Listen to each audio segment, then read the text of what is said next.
एहो कल है गांव जा रही हो मम्मी के ले आवे। मम्मी यहाँ कहाँ लगी थी जी?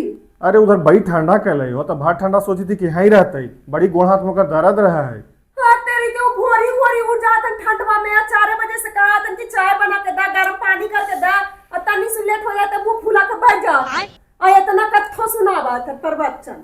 तो जे चलते यहाँ नहीं थे ना नहीं से ना हाँ वो यहाँ नहीं थे और भेजल मोटरिया यहाँ आते फरमाइशवा तो पूरा करते कि घी कमी थे, चाउर कमी थे, आटा कमी थे, वो सब भेजती बांध बांध के यहाँ मोटरी। तीसी भेजते कि मम्मी पीठा खा के मन करी थी, जरी तीसी भेज देतन हल, जरी खोबा घाट के भेज देतन हल, तो वो सब मोटरिया बना बना के तोरा भेजे।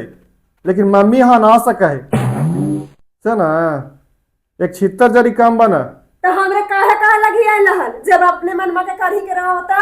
कहे नहीं लियो तोरा बतावे लियो हल, बिहान रोजाई मत कहिया कि हमरा से बिना पूछले ले आला है। आजादे हमर माँ बेटा के बीच में आला ना तो उखाड़ के फेंक दो यहाँ से।